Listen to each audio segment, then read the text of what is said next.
This is going to be another episode of eBay being annoying. Here's a sale I made. It was actually a pretty good sale. I sold a vintage Bulova Wrist Alarm waterproof wristwatch, Works Replace Stretch Band. I sold it for $189.18 with 4 bids. Now, I actually sold this a while ago, March 29th. And the crazy thing is it took the watch a long time to get to the guy. I don't really know why. So after a long period of time, I get here. Let me show the watch for what it is. Now, the guy's main complaint about the watch is that the alarm didn't work. Now, we've already got it back, and we've taken a really good look at everything, and we're pretty sure this is our watch. The only thing that's left for us to do is maybe to open up the back, right? And to make sure that he didn't take any parts out of it or anything weird like that. No, it's working now. It's ticking. You can see it's ticking. There it is. I couldn't get focus. If he took anything out, it wouldn't be working. Yeah, it's working. You could see the second hand moving. And his main thing was the alarm didn't work, right? So I'm going to say it's probably buyer's remorse. And then I'm going to go through why this guy's a dum-dum. But here, you can hold this for now. Yeah, it'll go off hopefully at 2:30. So we sold this. Let me see. I showed you the sell date. And as soon as the guy got it, and I was able to verify that he got it, because it said that he got it on the like the tracking info. So I said, "Wow, he just got it, right?" Like the next day, he's like, "Hey, this watch don't work." I'm like, okay, but let me go through." So my first, no, actually, he didn't. No, he messaged me first. Let me go through the emails. Let's see, where is it? Okay, here's my sale, right? That's when I sold it. And here's his first message to me. Hi, I just got your watch, but unfortunately not in condition as described. Alarm is not working. I can't set up and wind up alarm. What you prefer to do in this regards? Now, immediately when he did that, what did we say? He just said, well, that's total bullshit. Right? Because I had the alarm working before. You tested the watch for about a week. Yeah. And you tested the alarm several times, right? Yeah. Yeah. And the alarm was working. It's a shitty sounding alarm. You're going to hear it go off, and then I'll show, because Marie set the alarm for... Well, the one weird thing is maybe he wasn't twisting it in the right way, because in order to set the alarm, it's you could see that... How can I walk this guy through it, though? Listen, no, you can't. Yeah. He just didn't know that squiggle hand, which you can't see because it's behind the little hand. That's the alarm set. Oh, yeah. It's right there. I'll show when we're done. It's a squiggle hand. Yeah, okay. I'll show it. Yeah. In order to turn it, it actually turns counterclockwise, not clockwise.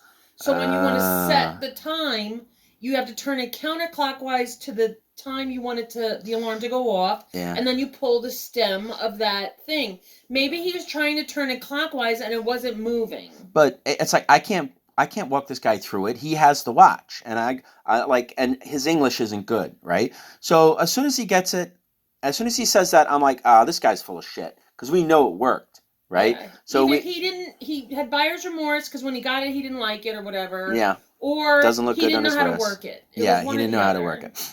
So it is actually you got it back. You're like, I don't remember this many scratches, so you thought maybe he switched the thing, but I thought, but the numbers on the back are the same. I'm sure it's the same, and it's working. It's like gold coated, like plated, and some of the plating is missing on the side. Yeah. So it was exactly the same. So it is the same watch. Okay, which is good. I think he just didn't know how to work it. I think that's what it is, because here.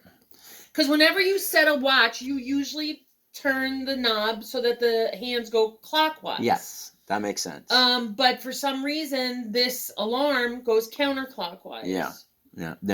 I mean, I didn't even touch it. I don't know how to do it. But you did it. You showed me you did it. You ran it for days. We knew it worked. So when he says, I got the watch and it doesn't work. Oh, you pushed in the thing.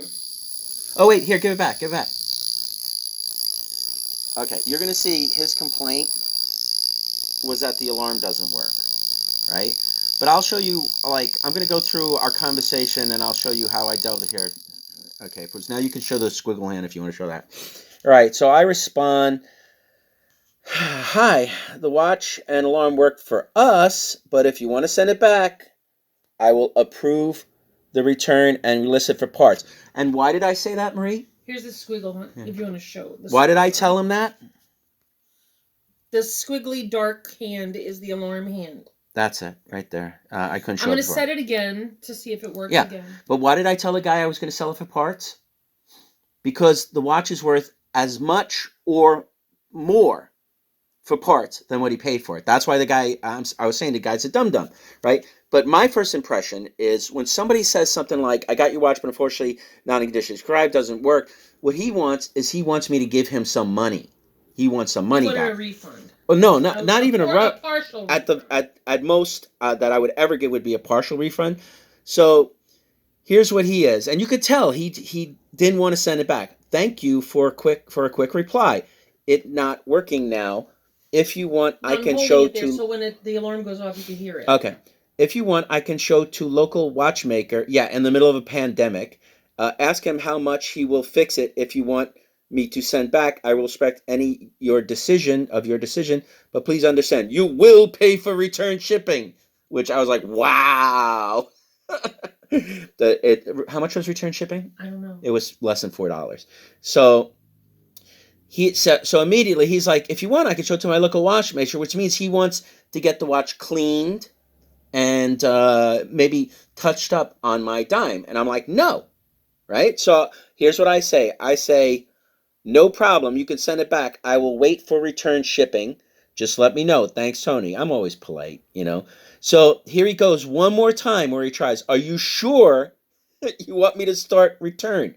Maybe it not a big deal, and watchmaker will take care, and I'm supposed to pay for that, right? I can tell you that tomorrow, right? But if you are sure that want this watch back, I will open return right now. And I'm like, yes.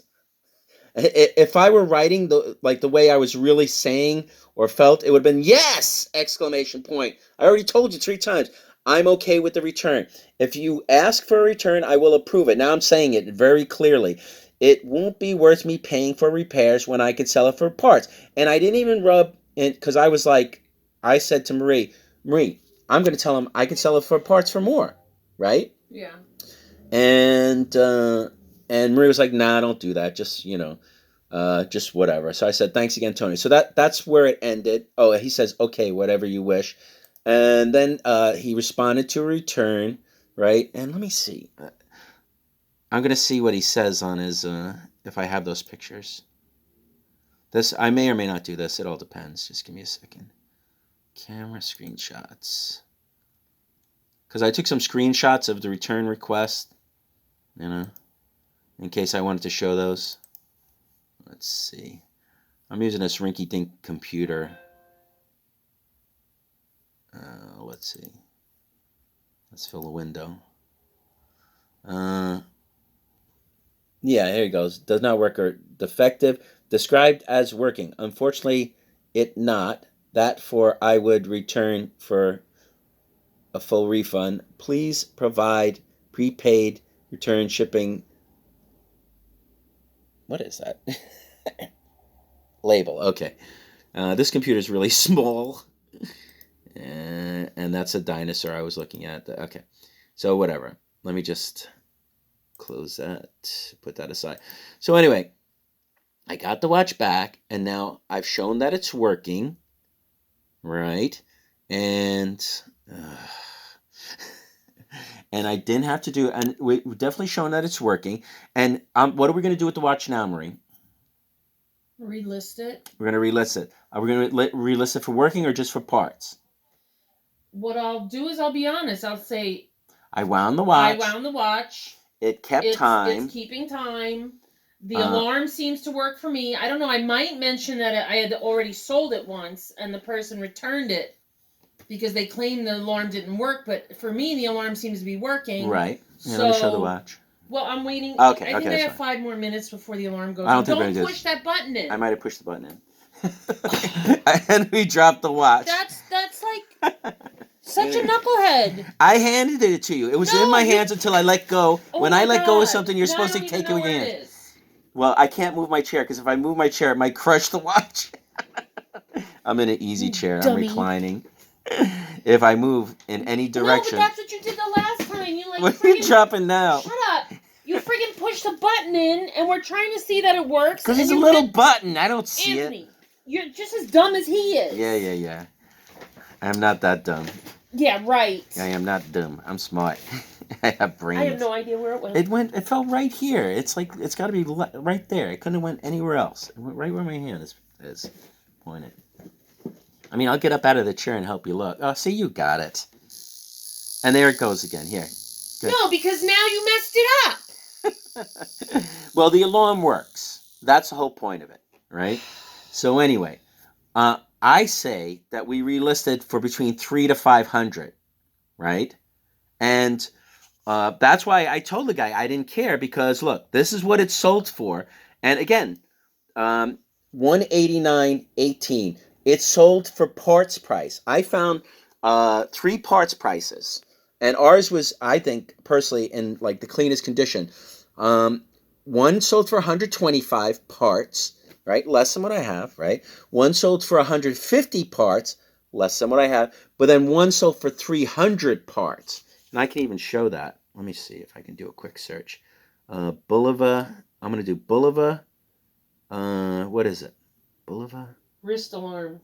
Wrist alarm. Okay. I'm going to do a quick search so I can back up what I'm saying. That's me. Bulova Wrist Alarm. Okay, there it is. Doing a search. Bulova Wrist Alarm. All right, let's check. These are active. I'll do highest first. See if there's any listed. Okay, here's one. But this one's cold. That's at $1,500. This one looks similar to mine, but that's stainless steel. $900. I hate sponsored. I go, oh, it dropped to $450. So maybe I was wrong. No, but that's sponsored. Sponsored. Here's one, $900. And I get 0 bids, right? $900. $749. All right, now I'm going to show you the completed that were parts. And this is why no, I'll take it back. I'll take it back because I know it works. I know it's good. You know, let me check. Sold.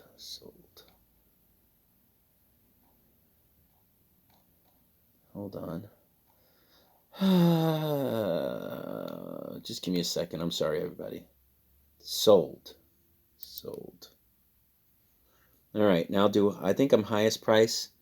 Yes, thank you. Normally eBay changes it back to new old stock Bulova Wrist. Oh wait, let me do parts. ARTS parts. Okay, parts search. What's going on? Okay, look. That's my watch. I don't have the wristband, right? $356 parts or repair. $150, $128.50. That's not my watch. $111. That's my watch. And there you go. So it's like this person should have just said, no, I'll fix it. Don't worry about it. Because a working watch, I'm going back. No, I don't even want to show that. Here's the asking price on a working watch. Now that one's gold. I'm going to find one that looks just like mine. Stainless steel, not mine. That's not mine. Okay, that looks like mine. $500. All right? Oh my God. I know. You sound like a knucklehead. I'm not a knucklehead. That guy's a knucklehead. Put your pinky to your the corner of your mouth. $500. No, but seriously, mini-me. Yeah. So anyway, that's eBay being annoying again. But in the end, guess what? What, Anthony? We win. We're gonna make more money. I don't know about that. Put it for $350. No, parts. Don't do that. Yes. No. Yes. No, I'm not going to. I'm gonna do it. As soon as you listen, I'm raise the price to $350, and then when they offer us $300, we'll go, okay, we'll take it. I'm going to make another $100 out of this. I swear to God. And then when I make the video about how I made more money, what are you going to do? I'm not going to be here. You're going to be like pissed off because I was right again. No comment. Or it's going to just sit on eBay forever. No, it's not. I just showed you when I sold for $350. For less money. We're in the middle because of the pandemic. No, I just showed you when I went for $350. When? What's the date? Okay, here we go. I gotta go back. Sold. This is annoying. You're annoying. I've been buying boxes on eBay. There's the dinosaurs I'm looking at. Sold. All right. Then we'll wrap this up. It's 15 minutes. Price of shipping. Let me write in parts again. P-A-R-T-S. Oh, you can spell. Yes. Parts. All right. Let's see. Is this it? Yeah, here it is right here. When did it sell? January 19th. Before the pandemic. Yeah, but the pandemic isn't going to last forever. If I ask a lot, I'll get more. I'm sorry. I just want this guy to be like, oh, he sold it for more. You always want to teach somebody a lesson, but he's not watching your auctions now. He's looking for the watch. Are you going to send him a letter? He's going to. By the way, he is definitely going to see. Check my eBay. He's going to see it because he's looking for the watch. He's going to be like, what? He's asking $350 for parts. Like that. No, I should have just kept it. I'm such an idiot. Let me go to a jeweler where I can return it if I don't, instead of buying shit on eBay. Well, I don't know what the difference is. He returned it to me. I took it back, and I'm going to get more money for it. So, like, what's the difference between me and a jeweler? Whatever. I'm going to end it on that note. Yeah, bye. Bye.